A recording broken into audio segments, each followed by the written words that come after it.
ಕಡೆ ನೀವು ವೈಟ್ನರ್ ಹಾಕಿದ್ದೀರಿ, ಇದನ್ನು ರಿಪಬ್ಲಿಕ್ ಕನ್ನಡ ಇವತ್ತು ಬ್ರೇಕ್ ಮಾಡ್ತು. ಮತ್ತೊಂದು ಕಡೆ ಕುಮಾರಸ್ವಾಮಿ ಕೇಳ್ತಾರೆ ನೀವು ಒತ್ತಡ ಹಾಕಿಲ್ವಾ, ಹೆಂಗೆ ಕನ್ವರ್ಷನ್ ಮಾಡಿದರು, ಕನ್ವರ್ಷನ್ ಮಾಡಿದಂಥ ಜಾಗ ಕೃಷಿ ಭೂಮಿ ಅಂತ ಹೆಂಗೆ ಬರೆದ್ರು, ಯಾರೋ ಒಬ್ಬ ಬಂದು ಬರೆದಿದ್ರೆ ಕೇಳಿದರೆ ಮಾಡ್ತಿದ್ರ ಡಿ ಸಿ, ಇದು ಆರೋಪ. ಅದಾದ ನಂತರ ಈಗ ಹೇಳ್ತಾರೆ ನೀವು ಸೈಟ್ ಪಡೆದಿದ್ದೇ ತಪ್ಪು. ಯಾರು ಹೇಳೋದು? ಕುಮಾರಸ್ವಾಮಿ. ಯಾರ ಮೇಲೂ ಒತ್ತಡ ಹೇರಿಲ್ಲ ಅಂತ ಸಿದ್ದರಾಮಯ್ಯ ಹೇಳ್ತಾ ಇದ್ರು. ಹೌದು. ಸೈಟ್ ಕೊಟ್ಟಾಗ ನಾನು ಅಧಿಕಾರದಲ್ಲಿ ಇರಲಿಲ್ಲ ಅಂದರು. ಇದು ಕುಮಾರಸ್ವಾಮಿ ಹೇಳೋದು. ನಾನು ಅಧಿಕಾರದಲ್ಲಿ ಇಲ್ಲ ಅಂತ ನೀವು ಹೇಳಿದ್ರಿ. ಆದರೆ ಯತೀಂದ್ರ ಮುಡಾ ಮಂಡಳಿ ಸಭೆಗೆ ಹೋಗ್ತಾ ಇದ್ರು. ಅಸಲಿಗೆ 50-50 ಅನುಪಾತದಲ್ಲಿ ಸೈಟ್ ಪಡೆದಿದ್ದೇ ಅಕ್ರಮ, ಪಡೆಯಂಗಿಲ್ಲ ಅಂತ ಕುಮಾರಸ್ವಾಮಿ ಆರೋಪ. ಭೂಮಿ ಪಡೆದಿದ್ದಕ್ಕೆ 1997ರಲ್ಲಿ 3 ಲಕ್ಷ ಪರಿಹಾರ ನೀಡಿದ್ರು. ಜಮೀನು ಮಾಲೀಕರಿಗೆ ಮುಡಾ ಪರಿಹಾರ ನೀಡಿತ್ತು, ಆದರೂ ಪರಿಹಾರ ನೀಡಿಲ್ಲ ಅಂತ CM ಪತ್ನಿ ಪಾರ್ವತಿ ಹೇಳಿದ್ರು ಅಂತ ಆರೋಪ ಮಾಡ್ತಾರೆ ಕುಮಾರಸ್ವಾಮಿ. ಸರಿ, ಸಿದ್ದರಾಮಯ್ಯ ಪತ್ನಿಗೆ ಪರಿಹಾರ ಸಿಕ್ಕಿಲ್ಲಪ್ಪ ಅಂತ ಇಟ್ಕೊಳ್ಳೋಣ. ದೇವನೂರು ಬಡಾವಣೆಯಲ್ಲಿ ಸೈಟ್ ಕೊಡಬಹುದಿತ್ತಲ್ಲ. ದೇವನೂರು ಬಡಾವಣೆ ನಿಮ್ಮ ಸೈಟ್ನ ಬಡಾವಣೆ ಪಕ್ಕದಲ್ಲೇ. ಕಾನೂನು ಇರೋದೇನು?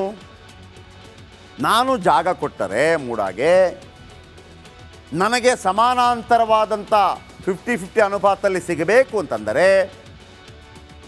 ನಾನು ಕೊಟ್ಟ ನಂತರ ಯಾವ ಏನು ಹೊಸ ಬಡಾವಣೆ ರೆಡಿ ಆಗತ್ತೆ, ಹೊಸ ಬಡಾವಣೆಯಲ್ಲಿ ಕೊಡಬೇಕು. ನೀವು 80-90ರ ಬಡಾವಣೆಯಲ್ಲಿ ಕೊಟ್ಟರೆ, ನೀವು ಪೀಣ್ಯದಲ್ಲಿ ಜಾಗ ಕೊಟ್ಟು ಮೆಜೆಸ್ಟಿಕಲ್ಲಿ ಸೈಟ್ ತಗೊಂಡ್ಬಿಟ್ರೆ, ಇದು ಪ್ರಶ್ನೆ. ದೇವನೂರು ಬಡಾವಣೆ ಸೈಟ್ಗಳು ಖಾಲಿ ಬಿದ್ದಿತ್ತು ಅಕ್ಕಪಕ್ಕದಲ್ಲೇ, ಅಲ್ಲಿ ತಗೊಂಡಿಲ್ಲ ನೀವು. ಆದರೂ ಸಿದ್ದು ಪತ್ನಿಗೆ ವಿಜಯನಗರದಲ್ಲಿ ಸೈಟ್ ಕೊಟ್ಟರು, ಕುಮಾರಸ್ವಾಮಿ ಆರೋಪ.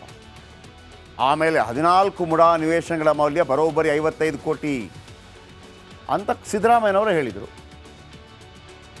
ವಿಜಯನಗರದಲ್ಲಿ ಸೈಟ್ ಕೊಡೋಕ್ಕೆ ಮುಡಾಗೆ ಬುದ್ಧಿ ಇರಲಿಲ್ವಾ ಅಂತ ಪ್ರಶ್ನೆ ಮಾಡ್ತಾರೆ ಕುಮಾರಸ್ವಾಮಿ. ಅಂದರೆ ಅವರ ಉದ್ದೇಶ ಇದೆಲ್ಲವೂ ಕೂಡ ಒತ್ತಡ ಹೇರಿ ಮಾಡಿದ್ದು. ಒತ್ತಡ ಹೇರದೆ ಮುಡಾ ಅಧಿಕಾರಿಗಳು ಸೈಟ್ ಹಂಚಿರೋದಕ್ಕೆ ಸಾಧ್ಯ ಇಲ್ಲ.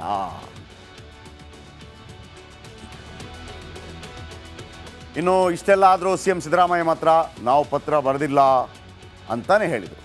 ಕುಮಾರಸ್ವಾಮಿ ಹೇಳೋದೆಲ್ಲ ಸುಳ್ಳು, ಅವರ ಆರೋಪಗಳಿಗೆ ಯಾವುದೇ ಬೆಲೆ ಇಲ್ಲ ಅಂತೇಳಿ ಸಿದ್ದರಾಮಯ್ಯ ಹೇಳಿದರು. ಕೇಳಿಸ್ತೀವಿ.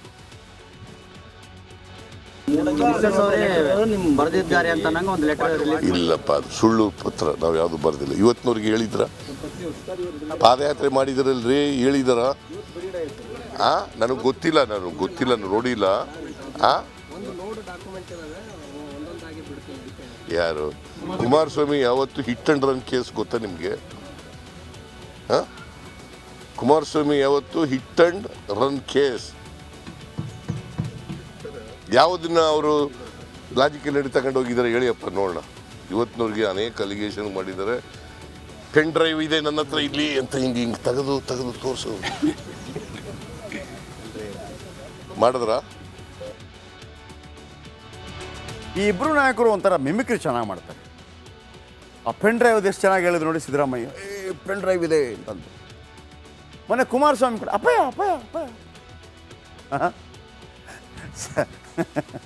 ಚೆನ್ನಾಗಿರುತ್ತಲ್ವಾ? ಮೊನ್ನೆ ಕುಮಾರಸ್ವಾಮಿ ಅವರು ಯತೀಂದ್ರ ಅವರನ್ನು ಮಿಮಿಕ್ರಿ ಮಾಡಿ ಅಪ್ಪಯ್ಯ. ಈಗ ಈಗ ಪೆನ್ ಡ್ರೈವ್ ಇದೆ. ದಿನಲ್ಲಿ ನಿಮ್ಮ ಆದೇಶ ಇಲ್ಲದೆ ನಿಮಗೆ ಫೇವರ್ ಮಾಡೋಕ್ಕೋಸ್ಕರಲೇ ಇವತ್ತು ಆಕ್ಟಿವಿಟೀಸ್ ಆಗಿರೋದು. ಆಮೇಲೆ ನಿಮಗೆ ಕಾನೂನುಬದ್ಧವಾಗಿ 3 ಎಕರೆಗೆ ಎಷ್ಟು ಸೈಟ್ ತಗೊಳ್ಳೋಕೆ ಅವಕಾಶ ಇರೋದು? ಆಯಿತು, ಆ ಭೂಮಿ ನಿಮ್ಮದೇ ಅಂತಲೇ ಇಟ್ಕೊಂಬಿಡೋದ? 14 ಸೈಟ್ ತಗೊಳ್ಳೋಕೆ ನಿಮಗೆ ಇದೆಯಾ? ಇನ್ನೂ ಬಡತನ. ಯಾರ್ಯಾರು ಏನೇನು ಮಾಡಿ ಸಂವಿಧಾನದ ಚೌಕಟ್ಟಿನ ಸಂಸ್ಥೆಗಳಲ್ಲಿ ಮಿಸ್ಲೇಟ್ ಮಾಡಿ ದಾಖಲೆಗಳನ್ನು ತಿದ್ಕೊಂಡು ಏನೇನು ಮಾಡಿದ್ದೀರಿ, ಅದು ಲಾರಿಗಟ್ಟಲೆ ಇಟ್ಕೊಂಡಿದ್ದೀರಿ. ಸಿದ್ದರಾಮಯ್ಯ ಪತ್ನಿ ಇಂತಹ ಕಡೆಯಲ್ಲೇ ಸೈಟ್ ಬೇಕು ಅಂತ ಕೇಳಿದ್ರಂತೆ. ಆದರೆ ಮುಖ್ಯಮಂತ್ರಿ ಮಾತ್ರ ಸುಳ್ಳು ಹೇಳಿಕೊಂಡು ಓಡಾಡಿದ್ರೆ ಎಂಬ ಪ್ರಶ್ನೆ ಉದ್ಭವಿಸಿದೆ. Bureau report, Republic Kannada. Doctor Rajkumar. ಇವತ್ತು ಅವರ ಮಕ್ಕಳಿಗೆ ಕೂಡ ಗೌರವ ಸಿಗ್ತಾ ಇರೋದು ರಾಜ್ಕುಮಾರ್ ಅವರ ಪ್ರಭಾವದಿಂದಾಗಿ. ಇವರು ಮಾಡ್ತಿರೋದೇನು, ಜನಗಳು ಇಷ್ಟೆಲ್ಲ ನಿಮ್ಮನ್ನು ಪ್ರೀತಿಸ್ತಾ ಇರುವಾಗ ಅದೇ ಜನಗಳನ್ನು ಕರೆದು ಏನು ಕಸಾಯಿಖಾನೆ ಮಾಡ್ತಾ ಇದ್ದೀರಾ? ಆಮೇಲೆ ನಿಮಗೆ ಹುಚ್ಚು ಹೊಡೆಯೋದು, ಆಮೇಲೆ ಫೋಟೋ ತೆಗೆದು ಯಾರ ಮುಂದೆ ಶೋ ಆಫ್. ಇದನ್ನು ಯಾವುದೇ ಕಾರಣಕ್ಕೂ ಸಮಾಜ ಸಪೋರ್ಟ್ ಮಾಡಬಾರ್ದು. ನೀವು ಸಮಾಜಮುಖಿಯಾಗಿ ಬದುಕಬೇಕು ಅಂತಂದರೆ ಸಮಾಜಮುಖಿಯಾಗಿ ಬದುಕಿ ತೋರಿಸ್ಬೇಕು. ಪ್ರದೋಷ್ ಹಾಗೂ ಮತ್ತೊಬ್ಬ ಆರೋಪಿಯ ಮೊಬೈಲ್ ರಿಟ್ರೀವ್ ಆಗಿದೆ. ಆ ಮೊಬೈಲಲ್ಲಿತ್ತು ಹೈದರಾಬಾದ್ನ FSLನಲ್ಲಿ 4 ಫೋಟೋ ರಿಟ್ರೀವ್ ಆಗಿದೆಯಂತೆ. ಯಾಕೆಂದರೆ ನನಗೆ ಯಾಕೆ ಕೋಪ ಬರ್ತಾ ಇದೆ ಅಂತಂದರೆ, ಆ ರೇಣುಕಾ ಸ್ವಾಮಿ ಕೈ ಮುಗಿದು ಕೇಳ್ಕೊತಾನೆ, ಆಯ್ತು ಬಿಟ್ರಪ್ಪ, ಒಂದು 4 ಆಯಿತು, ನೀವು ಕೋಪ ಬಂತು, 4 ಕಪಾಳ ಕೊಡಿದ್ರು ಬಿಟ್ಟುಬಿಟ್ಟು ಹೊಡೆದು ಪಕ್ಕೆಲುಬು ಹೊಡೆದು ಆ ಗಾಡಿಗೆ ತೆಗೆದು ಬಿಸಾಕಿ ಕರೆಂಟ್ ಶಾಕ್ ಕೊಟ್ಟು, ಆಮೇಲೆ ಹೇಳಬಾರ್ದು ನಾವು ಈ ಹೋರಿ ಹೊಡಿತಾರೆ ಬೀಜ ಹೊಡಿತಾರೆ ಅಂತಾರಲ್ಲ, ಆ ಥರ ಮಾಡಿಬಿಟ್ರಲ್ಲ ಈ ಹುಡುಗನನ್ನು ಹೊಡೆದಾಕ್ಬಿಟ್ಟಿದ್ದಾರೆ ಸರ್. ಫೋಟೋ ಇದೆ. ಇಂಥವ್ರನ್ನ ಕ್ಷಮಿಸಬೇಕಾ? ಪ್ರದೋಷ್ ಮೊಬೈಲ್ನಲ್ಲಿ ಫೋಟೋಗಳು ಪತ್ತೆಯಾದವು. ಸಾಯುವಾಗ ಪ್ರಾಣ ಭಿಕ್ಷೆ ಬೇಡ್ತಾನೆ ರೇಣುಕಾ ಸ್ವಾಮಿ, ಮಂಡಿಯೂರಿ ಕುಳಿತ ಫೋಟೋ ಪತ್ತೆಯಾಗಿದೆ. ಈ ಕ್ರೂರಿಗಳಿಗೆ ಅವನ ಬಗ್ಗೆ ಕನಿಕರ ಬರಲೇ ಇಲ್ಲ, ಎಷ್ಟು ಹೊಡೆದ್ರು ಕೂಡ. ಐ ಥಿಂಕ್ ಇದು ಕೇವಲ ಎಣ್ಣೆ ಏಟಲ್ಲ, ಡ್ರಗ್ಸ್ ಏಟು ಕೂಡ ಇದ್ದೇ ಇರುತ್ತೆ. ರಕ್ತದ ಮಡುವಿನಲ್ಲಿ ಬಿದ್ದಿರುವ ರೇಣುಕಾ ಸ್ವಾಮಿ ಫೋಟೋ ಪತ್ತೆಯಾಗಿದೆ. ಅಂಗಲಾಚಿದ್ರು ಬಿಡದೆ ಥಳಿಸ್ತಾರೆ ದರ್ಶನನ್ ಗ್ಯಾಂಗ್. ಅದೇ ಕಾರಣಕ್ಕಾಗಿ A2ವಿಂದ A1ಗೆ ಶಿಫ್ಟ್ ಆಗಿದೆ. ಶೀಘ್ರವೇ ಪೊಲೀಸರಿಂದ ಚಾರ್ಜ್ ಶೀಟ್ ಸಲ್ಲಿಕೆ ಆಗುತ್ತೆ. ಮತ್ತೊಮ್ಮೆ ಹೇಳ್ತಾ ಇದ್ದೀನಿ, ಪೊಲೀಸರು ಅಥವಾ ನ್ಯಾಯಾಲಯ ಒಬ್ಬ ತಪ್ಪು ಮಾಡಿದರೆ ನ್ಯಾಯಾಂಗ ಬಂಧನಕ್ಕೆ ಕೊಡುತ್ತೆ. 5 ದಿವಸ, 6 ದಿವಸ, 7 ದಿವಸ, 8 ದಿವಸ, 9 ದಿವಸ, 10 ದಿವಸ, 11 ದಿವಸ, 12 ದಿವಸ, 13, 14 ಕೊಡೋದು ಭಾಳ ಅಪರೂಪ. ದರ್ಶನನ್ನು ಎಷ್ಟು ಬಾರಿ ಕೊಟ್ಟರು? 4 ಬಾರಿ, 14 ದಿವಸ. ನಿಮ್ಗೆ ಅರ್ಥ ಆಯ್ತಾ ಕೇಸ್ ಎಷ್ಟು ಸ್ಟ್ರಾಂಗ್ ಆಗ್ತಾ ಇದೆ ಅಂತೇಳಿ? ಅದು ಸಿನಿಮಾ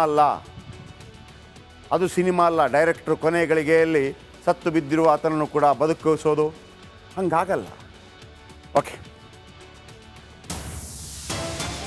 ಇನ್ನು ಜೈಲು ಹಾಕಿ ದರ್ಶನ್ಗೆ ಕೊಲೆ ಕೇಸ್ನಲ್ಲಿ ಬಡ್ತಿ ಸಿಕ್ಕಾಗಿದೆ. A2 ಆರೋಪಿಯಿಂದ A1 ಆರೋಪಿಯಾಗಿ ಬಡ್ತಿಯಾಗಿದೆಯಂತೆ. Charge sheet ಸಲ್ಲಿಕೆಯಲ್ಲಿ A1 ಆರೋಪಿ ಆಗ್ತಾರೆ ಅನ್ನುವಂಥ ಮಾತುಗಳು ಕೇಳಿ ಬರ್ತಾ ಇದೆ. ಕೊಲೆ ಕೇಸಿನ ತನಿಖೆ ವೇಳೆ ದರ್ಶನ್ A2 ಆರೋಪಿಯಾಗಿದ್ದರು, ಪವಿತ್ರ ಗೌಡ A1 ಆಗಿದ್ದರು. ಇದೀಗ ದರ್ಶನ್ನೇ ಇದಕ್ಕೆ ಮೂಲ ಕಾರಣ ಅನ್ನುವಂಥ ರೀತಿಯಲ್ಲಿ ಮಾಹಿತಿಗಳು ಲಭ್ಯವಾಗ್ತಾ ಇದೆ. ಚಾರ್ಜ್ ಶೀಟ್ ಸಲ್ಲಿಕೆ ವೇಳೆ A2ನಿಂದ A1ಗೆ ಬಡ್ತಿ, ಇದರ ಜೊತೆಗೆ 17 ಮಂದಿ ಏನಿದ್ದಾರೆ ಬೇರೆ ಬೇರೆ ಕಡೆ ಕೆಲವು ಬಡ್ತಿಗಳು ಆಗಬಹುದು, ಮೇಲೆ ಕೆಳಗೆ ಆಗಬಹುದು.